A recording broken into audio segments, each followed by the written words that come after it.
بتایا یہ ہے کہ میٹھا میٹھا ہے میرے محمد کا نام ہے میں محمد صاحب فرماتے نے کچھ سواد نہیں مشری اندر اسی کھنڈا میں چک ڈٹیاں ہیں. یہ تو مزہ ہی بڑا ہے یار. یہ تو وہ نام ہے بندہ سارا دن لیتا رہے تو زبان ہی تکتی ہے. یہ تو نام ہی بڑا سونا ہے. حضرت آدم نبی جی علیہ السلام نے تو جنت میں وقت گزارا نا. اب فرماتے میں نے دیکھا کہ جو جنت کے درخت ہیں اس کے پتوں پہ بھی حضور کا نام لکھا ہوا ہے. اب فرماتے جو جنت کی حوریں ہیں ان کی پیشانیوں پہ بھی حضور کا نام لکھا ہوا ہے. یہ تو نام ہی بڑا سونا ہے. یہ تو نام ہی بڑا سونا ہے. قربان جاؤں یہ تو نام بڑا سونا ہے. اس لیے رج رج کے درود پاک پڑھا. اور یہ دیکھو نا یہ سامنے جتنے چہرے نظر آ رہے ہیں سارے بتا رہے ہیں کہ ہم پریشان ہیں. پریشانی کا ایک ہی حل ہے حضور نبی علیہ السلام پہ درود پڑھا کرو. سبحان اللہ. صرف پتہ ہے تھوڑی سی ہم میں خرابی ہیں. کبھی وہ خرابیاں دور ہو جائیں پھر آپ کو میں کیا بتاؤں کہ اس درود پاک میں طاقت کتنی ہے. یہ جب ہم پڑھتے رہے ہیں اب تو الحمدللہ مدارس کے حالات کافی حد تک بہتر ہیں لیکن ابھی بھی بڑی بہتریاں درکار ہیں. لیکن مفتی صاحب فرماتے ہیں جو ہمارا دور تھا وہ تو دور بڑا عجیب و غریب تھا. فرماتے ہیں کہ ہم سارے کھانا مانگنے جایا کرتے تھے گاؤں میں. وہ کھانا مانگ کے لانا, کسی کو پالک ملنی, کسی کو گوبھی ملنی, کسی کو ٹنڈے ملنے, کسی کو کچھ ملنا, کسی کو کچھ ملنا. کہتے پھر ہم نے سب نے اکٹھا کر کے اور فرماتے اس کو کھانا. کہتے ایک دن کیا ہوا کہ بارش بڑی شدید تھی, طوفانی بارش. کہتے ہم کھانا مانگنے نہیں جا سکتے. قبلہ شیخ الحدیث صاحب بھی مدرسے میں نہیں تھے. کہتے ہیں رات کا تقریباً 12-1 کا ٹائم ہو گیا, سارا مدرسہ بھوکا بیٹھا ہوا. کہتے جب بارش تھمی نہ تو شیخ الحدیث صاحب تشریف لے آئے.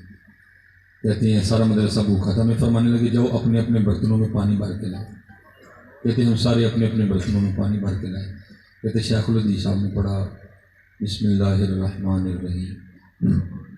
آپ نے پانی کو پھونک ماری تو دودھ بن گیا. سبحان اللہ. فرمانے لگے جاؤ پیو سارے. کہتے ہیں ہم نے پیٹ بھر بھر کے پیا, رات کو بار بار پیا, دودھ نہیں ختم ہوا. کہتے صبح اٹھ کے پھر پیا, پھر ختم ہو گیا.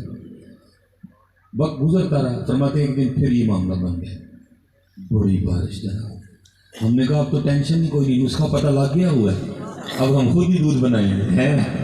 کہتے ہیں ہم سارے مدرسے والوں نے نا وہ پانی برتنوں میں اکٹھا کر لیا اور ہم نے آپس میں گفتگو کی. ہم نے کہا شیخ الحدیث صاحب نے تو بسم اللہ بھی شادی پڑھی تھی, سین پہ سیٹی بھی نہیں تھی, ہا کا مخرج بھی ٹھیک نہیں تھا, ہا بھی ٹھیک نہیں ہوا, راپور بھی نہیں کیا انہوں نے. تو ہمارے پاس یہ کوالٹیاں بھی ہیں تو ہمارا دودھ بھی ذرا اچھا بنے گا. کہتے جناب ہم نے وہ برتن بھر کے نہ رکھ لیے اور ہم شروع ہو گئے جناب بسم اللہ الرحمن الرحیم. کہتے دودھ نہیں بنا. سبحان اللہ. کہتے دودھ نہیں بنا. کہتے ہم نے کہا چلو دوسری ٹرائی مارتے. کہتے ہم نے پھر ماری, پھر نہیں ماری. کہتے دوسری چھوڑ کے ہم 3-4 گھنٹے ٹرائیاں مارتے رہے, بسم اللہ پڑھ پڑھ کے تھک گئے لیکن دودھ نہیں بنا. کہتے اتنی دیر میں بارش تھم گئی. قبلہ شیخ الحدیث صاحب تشریف لائے تو کیا دیکھتے ہیں سارا مدرسہ سامنے برتن رکھ کے تو بسم اللہ پڑھ کے دودھ بنانے میں لگا ہوا ہے. فرمانے لگے یہ کیا کر رہے ہیں؟ کہتے ہیں ہم نے کی حضور وہ نسخہ ہمیں پتہ لگ گیا تھا تو ہم نے کہا ہم بھی بنا لیں گے. تو ہم نے کہا آپ نے تو بسم اللہ بھی شادی پڑھی تھی تو ہمارا تو تلفظ بھی بڑا اچھا ہے تو ہمارا تو دودھ بھی اچھا بنے گا. اچھا بننا تو دور کی بات, دودھ بھی نہیں بنا کوئی بھی. فرمانے لگے پیچھے ہٹو سارے, رکھو برتن سارے. کہتے ہم نے برتن رکھے, آپ نے پھر وہ سادی سی بسم اللہ شریف پڑھی بسم اللہ الرحمن الرحیم. ٹھیک ہے, آپ نے پھر پھونکا تو کہتے ہیں دودھ بن گیا. کہتے حضرت فرمانے لگے جاؤ اپنے اپنے برتن اٹھاؤ اور جا کے پیو. کہتے ہیں مفتی صاحب فرماتے ہیں میں اڑ گیا. کہتے میں نے عرض کی نہیں ہوئی دودھ نہیں پینا, پہلے 10 دودھ بڑھیا کے پہلے یہ بتائیں یہ دودھ بنا کس طرح. بسم اللہ آپ کی بھی, بسم اللہ ہماری.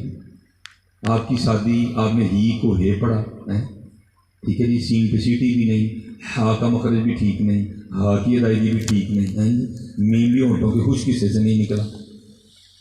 فرمانے لگے شیخ الحدیث صاحب تمہیں اس سے کیا غرض, تم دودھ پی. کہتے میں نے اس کی پہلے 10 فرق کی. تو فرماتے ہیں حضرت روکو. آپ نے فرمایا یار بات یہ ہے کہ بسم اللہ تیری بھی ہوئی ہے میری بھی ہوئی ہے, اگر فرق ہے تو منہ کا فرق ہے. کیونکہ میرا منہ وہ منہ ہے جس میں آج تک کبھی لقمہ حرام نہیں ہے. میری زبان وہ زبان جس نے آج تک کبھی جھوٹ نہیں بولی. میری زبان وہ زبان ہے جس نے آج تک کبھی کسی کی غیبت نہیں. میری زبان وہ زبان ہے جس نے آج تک کبھی کسی کی چغلی نہیں کھائی. میری زبان وہ زبان ہے جس نے آج تک کبھی کسی کا دل نہیں توڑا. آپ نے فرمایا بسم اللہ وہی ہے، فرق منہ کا ہے، میرے والا منہ لے آؤ تم بھی دودھ بنا لو گے۔ رنگ بڑے ہیں لیکن کیا ہے، ہم پاس مان لیں گے۔ آپ کو کیا پتہ درود پاک میں کیا رنگ ہے؟ لکھا ہے روایت میں کہ حضرت مولا علی مشکل کشا رضی اللہ تعالیٰ نے سین حرم میں بیٹھے ہوئے تھے، ایک جانب گروہ کفار بیٹھا ہوا تھا، مانگنے والا آ گیا، ابو جہل، عتبہ، شیبہ، ولید بن مغیرہ، ابو لہب سارے بیٹھے ہوئے تھے۔ اس نے آ کے نا وہ بھیک مانگی، ان کی نظر حضرت مولا علی مشکل کشا پہ پڑ گئی۔ انہوں نے آپس میں باہم مشورہ کر کے نا بطور مذاق اس فقیر سے کہا، وہ سامنے بیٹھا بندہ نظر آ رہا ہے؟ اس نے کہا ہاں۔ اس نے کہا اس سے جا کے مانگو، بڑا دیتے ہیں۔ وہاں تو فقر تھا نا۔ انہوں نے کہا جب جا کے مانگے گا، مولا علی کے پاس بظاہر ہے کچھ نہیں، جب نہیں دیں گے ہم مذاق اڑائیں گے۔ وہ لکھا ہے کچھ فقیر نے جا کے نا حضرت مولا علی مشکل کشا کی بارگاہ میں دستے سوال دراز کیا ہے، تو جو خزانہ ان کے پاس تھا وہ تو اس وقت دنیا کے امیر آدمی کے پاس بھی نہیں ہے۔ وہ لکھا ہے کہ حضرت مولا علی مشکل کشا رضی اللہ تعالیٰ نے 10 بار درود پاک پڑھ کے نا 10 بار درود پاک پڑھ کے آپ نے اس کی ہتھیلی پہ پھونک ماری اور اپنے ہاتھ سے اس کی ہتھیلی بند کر دی اور فرمایا اس کو یا نہ کھولنا، جنہوں نے بھیجا انہیں کے سامنے کھول جاتے ہیں۔ وہ آپس میں بیٹھے مذاق بنا رہے تھے، پھونکنا کی ہوں بھائی، تیری پھونکنا کھ نہیں ہوں، اللہ والے نہیں پھونکنا بڑا کچھ ہو جاتا ہے۔ وہ بیٹھے مذاق بنا رہے تھے آپس میں۔ وہ لکھا ہے کہ اس سائل نے، اس فقیر نے جا کے جب ان کے سامنے اپنی ہتھیلی رکھی نا، ان کے سامنے اپنا ہاتھ کھولا، تو لکھا ہے کہ اس کی ہتھیلی میں ایک سونے کا سکہ تھا ہیں، اور وہاں حضرت مولا علی کی یہ کرامت اور درود پاک کی برکت دے کے کئی کافر مسلمان ہو گئے۔ یہ نہیں کہ حضرت آج نہیں ہو سکتا، آج بھی ہو سکتا ہے، لیکن وہ حضرت مولا علی کا غلام بھی تو ہونا ہے، ہاں تقویٰ بھی تو ہونا ہے۔ دیکھو ہاں غریب سونے کا سکہ بنتا کہ نہیں بنتا ہے، کوئی یقین تو ہونا ہے۔ اس لیے میرے جتنے مسلمان بھائی تقریریں بڑی ہیں حضرت جی، ہم تو دکھ لے کے آپ کے پاس آئے ہیں، او یار وقت جان دے جی کچھ کر لئیے، وقت جانا پہ اج ہے حضرت ہے، اج زبان ہے، رج نہ یاد کرو اور یقین رکھ کے یاد کرو، ہر حوالے سے یقین رکھ کے۔ صرف حضرت جی سارا کچھ ہی ہو سکتا ہے، یقین نہیں ہے حضرت ہمارے پاس، یقین تو کرتا ہے سارا کچھ ہے۔ حضرت بابا فرید الدین مسعود گنج شکر رحمۃ اللہ تعالیٰ آپ فرماتے ہیں کتب صاحب نے مجاہدوں کا حکم دیا، فرماتے میں مجاہدے کر رہا تھا قرب الہی پانے کے لیے۔ بھئی محنت تو کرنی پڑتی ہے نا، کوئی بھی شعبہ ہو، اگر کوئی ڈاکٹر ہے تو وہ ماں کے پیٹ سے ڈاکٹر بن کے نہیں آیا، اس کے پیچھے 13-14 سال کی محنت ہے۔ اگر کوئی انجینئر ہے ماں کے پیٹ سے انجینئر نہیں بن کے آیا، محنت ہے اس کے پیچھے، محنت ہے۔ ہاں یہاں ہے کچھ کی ولایت کسبی ہے، کچھ کی ولایت وہبی ہے، یہاں یہ رنگ ہے۔ اگر اللہ چاہے تو عیسیٰ علیہ السلام انگوڑے میں بھی کہتے ہیں انی عبداللہ آتانی الکتاب وجعلنی نبی، رنگ ہے اللہ جس کو چاہے تھا، باقی تو پھر محنت کرنی پڑتی ہے۔ تو بابا صاحب فرماتے میں بھی محنت کر رہا تھا، اب فرماتے مجھے پیاس لگ گئی۔ بابا صاحب کا شمار ان صوفیاء میں ہے کہ جن کی ساری زندگی اپنے نفس سے نہیں لگی ہے، یہ ساری زندگی مخالفت نفس کے مشن پہ رہے ہیں، نہیں مانی نفس کی ہے۔ اور فرماتے میں نے اپنے نفس کو مخاطب کر کے کہا ہے نہیں پانی کوئی، اور آپ فرماتے میں نے پھر نفل پڑھنے شروع کر دی۔ آپ فرماتے ہیں وہ 2 نفل ختم کرتے کرتے نا میں نڈھال ہو گئے، مجھ پہ ذوف غالب آ گئے۔ بابا صاحب فرماتے ہیں میں نے کہا نہیں فرید پانی تو ہم پینے کرنا ہے۔ تو یہ والی کنڈیشن تو نہیں ہے کہ پانی کی بوتل سامنے پڑی ہوئی ہے، نہیں، اس وقت بڑا مشکل تھا پانی ڈھونڈنا میں۔ آپ فرماتے میں اٹھ کے پانی کی تلاش میں نکلا، کہتے دور جا کے نا مجھے چند مکانات دکھائی دیے۔ آپ فرماتے میں نے دل میں کہا فرید اگر مکانات ہیں تو پھر پانی بھی ہوگا۔ آپ فرماتے ہیں میں ان مکانات کی طرف چل دی۔ آپ فرماتے ہیں گاؤں میں، پنڈ میں، قصبے میں، کہتے میں داخل ہوا، کہتے داخل ہوتے آگے کیا دیکھتا ہوں کہ ایک کنواں ہے، لیکن آپ فرماتے دیکھتا کیا ہوں کہ اس کنویں کے اوپر کوئی چرخی نہیں لگی ہوئی، کوئی پاس رسی نہیں ہے، کوئی ڈول نہیں ہے جس سے پانی نکالا جائے۔ آپ فرماتے جب یہ چیزیں موجود نہیں تھی نا تو میں سمجھا کہ شاید کنواں خشک ہے، لیکن آپ فرماتے جب آگے جا کے میں نے کنویں میں دیکھا نا تو کنواں خشک نہیں تھا، پانی تھا، لیکن نکالنے کو کچھ نہیں تھا۔ اب فرماتے میں کنویں کے پاس بیٹھ کے ذکر الہی میں مشغول ہو گیا۔ میں نے کہا اچھا بھائی جو کنویں تک لے کے آگے بھی کرے گا۔ اب فرماتے میں بیٹھ گیا ذکر الہی کر رہا تھا، فرماتے دیکھتا کیا ہوں کہ یکا یک جنگلی ہرنوں کا ایک جوڑا ہے۔ بابا صاحب فرماتے جیسے میں نے دیکھا تھا نا کنویں میں، اب فرماتے انہوں نے بھی دیکھا۔ بابا صاحب کہتے میرے دیکھنے سے تو کچھ نہیں ہوا، لیکن جب انہوں نے دیکھا تو پانی اوپر آ گیا۔ میں بڑا حیران ہوں بھائی یہ کیا ہے، میں آیا تو پانی اوپر نہیں آیا، ہرن آئے تو پانی اوپر آ گیا۔ اب یہ شیطان بھی تو ساتھ ہی ہے نا، جس کے لیے اللہ فرما رہے ہیں لا تتبعوا خطوات الشیطان انہ لکم عدو مبین، کھلا دشمن ہے۔ فرماتے ہیں اس نے میرے دل میں وسوسے ڈالے۔ اور فرید اے میں مغلوط والتین والزیتون وطور سینین وہذا البلد الامین لقد خلقنا الانسان فی احسن تقویم۔ اے میں تو سن وے تیرے لیے پانی کوئی نہیں تے آیا، اوپر سے مرید ہے تو چشتیوں کا، کتب صاحب تیرے شیخ ہیں، غریب نواز دادا شیخ ہیں، خواجہ عثمان ہرونی تیرے پردادا شیخ ہے رحمۃ اللہ تعالیٰ علیہ مجمعین۔ یہ ہے کیونکہ پیچھے نگاہ شیخ تھی۔ آپ فرماتے میں نے لا حول ولا قوت الا باللہ پڑھ کے اس کو دفع کیا۔ فرماتے ہرن پانی پی رہے تھے، پانی پی کے ہرن چلے گئے۔ آپ فرماتے پانی اوپر تھا، مجھے نظر آ رہا تھا۔ آپ فرماتے میں نے خود کو کہا میں نے کہا فرید چل تیرے لیے نہیں آیا ہے تو اتر چل تو ہی پی لے۔ بابا صاحب فرماتے ہیں کہ جب میں پینے کے لیے گیا تو پانی پھر نیچے اتر گیا۔ فرماتے میں بڑا حیران ہوا، بھائی ہو کیا رہا ہے؟ پہلی بات میرے لیے پانی نہیں ہے، ہرنوں کے لیے پانی آ گیا۔ دوسری بات پانی اوپر ہی تھا، میں پینے کے لیے گیا، پانی پھر نیچے چلا گیا۔ یہ کیا ہے؟ تو حضرت اب عام لوگ تو نہیں تھے نا، وہ تو خاص الخاص لوگ تھے۔ بابا صاحب فرماتے ہیں میں نے اللہ کی بارگاہ میں رجوع کیا، رب کریم یہ کیا راز ہے؟ فرید آیا تو پانی اوپر نہیں آیا، ہرن آئے تو پانی اوپر آ گئے، اب پانی اوپر ہی تھا، فرید پانی پینے کے لیے گیا تو پانی نیچے اتر گیا۔ یا اللہ یہ کیا رنگ ہے؟ تو لکھا ہے صوفیہ فرماتے ہیں پھر غیب سے آگے سے جواب کیا ہے، فرید تم ہی تے رسیدے ڈول دے آسرے تے آیا سیں، تم ہی تے رسیدے ڈول دے آسرے تے آیا سیں، وہ ہرن میرے آسرے تے آئے سن، جدن تم ہی میرے آسرے تے آئیں گا تیرے لیے بھی پانی اتنے پہ جائیں گے۔ بات تو یقین کی ہے، بات تو یقین کی ہے کہ آپ کو اپنے رب پہ یقین کتنا ہے، بات تو توکل کی ہے کہ آپ کو اپنے رب پہ توکل کتنا ہے۔ بات تو توکل کی ہے کہ آپ کو اپنے رب پہ توکل کتنا ہے، اس لیے جی یقین کرنا۔ اقبال نے اپنی ساری شاعری میں کیا رویا ہے؟ یقین مثل خلیل آتش نشینی، یقین اللہ مستی خود گزینی، اے تہذیب حاضر کے گرفتار موت سے بدتر ہے بے یقین۔ یہ لکھا ہے کہ امیر المومنین حضرت سیدنا عمر بن خطاب رضی اللہ تعالیٰ عنہ کی بارگاہ میں نا ایک باپ اور بیٹا ہے۔ آپ نے دیکھا نا باپ اور بیٹے کی شکل ملتی ہے، کسی کی تھوڑی ملتی ہے، کسی کی زیادہ ملتی ہے، کہیں دیکھنے کو آتا ہے کہ خو بخو ایک جیسا معاملہ ہوتا ہے۔ وہ لکھا ہے وہ جو باپ بیٹا ہے نا خو بخو ایک جیسے تھے دونوں، فرق اتنا تھا کہ باپ بوڑھا ہو چکا تھا، باپ کی داڑھی میں سفیدی آ چکی تھی، بیٹا جوان تھا، داڑھی کالی تھی، شکل خو بخو ایک۔ یہاں تک کہ حضرت عمر فاروق رضی اللہ تعالیٰ عنہ بھی حیران ہوئے بغیر نہیں رہ سکتے۔ آپ نے فرمایا میں نے بڑے باپ بیٹا دیکھا لیکن اتنی مشابہت میں نے آج تک کبھی کسی کی نہیں دیکھی۔ وہ باپ عرض کرتا ہے حضور اگر آپ اس کا قصہ سنیں گے تو آپ کی حیرانگی میں اور اضافہ ہوگا۔ آپ فرماتے میں نے کہا سنا؟ وہ عرض کرتا ہے حضور میں ایک تاجر ہوں اور اکثر و بیشتر تجارت کی غرض سے 4 ماہ 5 ماہ کے لیے اپنے گھر سے دور رہتا ہوں۔ عرض کرتا امیر المومنین جب یہ بچہ دنیا میں آنے والا تھا نا تو مال تیار تھا، مجھے لے کے جانا پڑ گیا۔ جب میں نکلنے لگا نا تو میری بیوی اور اس کی ماں مجھے دروازے تک چھوڑنے آئی اور دروازے پہ کھڑے ہو کے پوچھتی ہے کہ آپ تو سفر تجارت پہ جا رہے ہیں، تو یہ جو بچہ اس وقت میرے پیٹ میں آپ کا پال رہا ہے اس کو کس کے حوالے کر کے جا رہے ہیں؟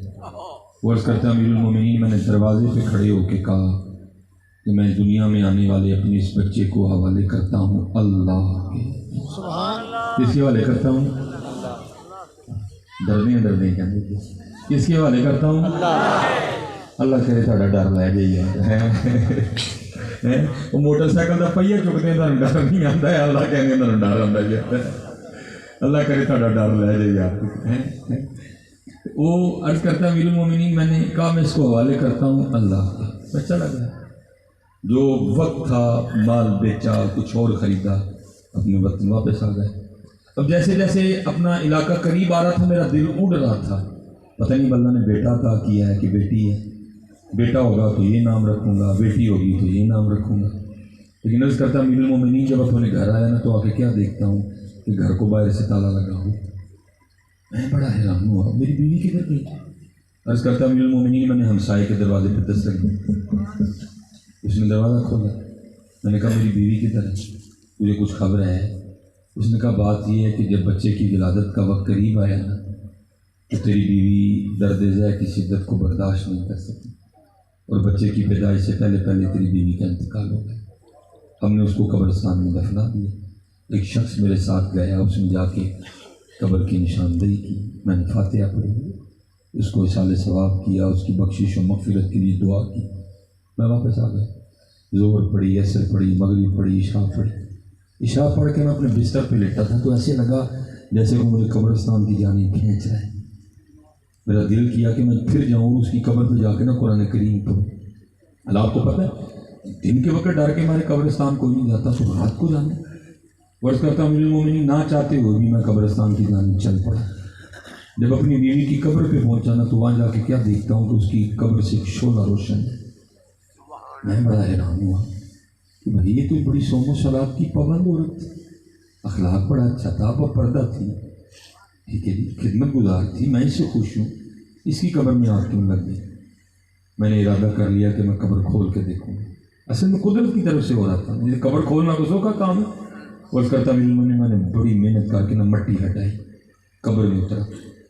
جب قبر میں اترتا ہوں تو کیا دیکھتا ہوں کہ میری بیوی کا مردہ وجود پڑا ہے، اس کے ساتھ یہ بچہ کھیل رہا ہے، جسے آپ دیکھ کے حیران ہو گئے۔ میں نے اس کو اٹھایا، سینے سے لگایا اور قبر سے باہر نکل آیا۔ وہ حیران پریشان کھڑا تھا کہ یہ بچہ کون ہے؟ تو پھر غیر سے آواز کیا آتی ہے، اوے بندیا تو جاندیاں دروازے سے کھلو کے آکھیا سی کہ اپنی دنیا چاہن والی ہے سولاد نوں میں والے کرنا وا اللہ دے، اینوں والے کرنا وا اللہ ساڈے والے کر کے گیا ہیں، زندہ دین دے دیاں، بیوی ساڈے والے کر کے جاندہ وہ بھی تینوں زندہ ہی دینی سے ہے۔ بات کو یقین کیا قرآن میں تو اللہ کہہ رہے ہیں وَمَن يَتَوَكَّلْ عَلَى اللَّهِ فَهُوَ حَسْبُهُ، تو جو مجھ پہ توکل کرے گا میں اس کے لیے کافی ہوں۔ یہ تو حضرت انسان ہے نا، میں آپ کو اس سے بھی نیچے لے کے جاؤں گا۔ اللہ کیا ہم نے حضرت بہت برا ہے، اپنے بزرگوں کو بھی ہم نے معاف نہیں کیا، ان کے اب کلام رہ گئے صرف چسکوں کے لیے۔ یا میاں صاحب کا کلام چسکوں کے لیے، یا حضور بلے شاہ کا کلام چسکوں کے لیے؟ میں کہتا ہوں حضرت جی تم ایک شعر میں غوطہ لگاؤ نا تمہاری زندگی ختم ہو جائے گی، اتنے گہرے شعر ہیں تم واپس نہیں آ سکتے، ایک شعر اتنا گہرا ہے۔ کیونکہ میں نے 2-3 موضوع بولنے ہیں، میں نہیں ادھر جاؤں گا، میں سرسری بات کر کے آگے آ جاؤں گا، ٹھیک ہے۔ یہ باقاعدہ میں نے اپنی 6ٹھی کلاس کی اردو کی کتاب میں یہ واقعہ پڑھا۔ یہ وکری بات ہے کہ کتابوں میں ڈنڈیاں بڑی مارتے ہیں، لکھتے نہیں ہیں بزرگوں کا نام، پتہ نہیں ان کو بزرگوں کے نام سے کیا تکلیف ہوتی ہے۔ میں نے پڑھا، میرے ایک دوست ہیں جنہوں نے آج کل وہ باہر ہیں، میں تو تعلیم چھوڑنی پڑ گئی کیونکہ حضرت ایک ہی کام ہوتا ہے، یا وہ کر لو یا یہ کر لو۔ میں پھر ایم فل سے آگے نہیں، میں پی ایچ ڈی شروع کر کے بریک کر دی، پھر میں اب یہی کر رہے ہیں، ہم نے پی ایچ ڈی کر کے کون سا کو کر لینا ہے۔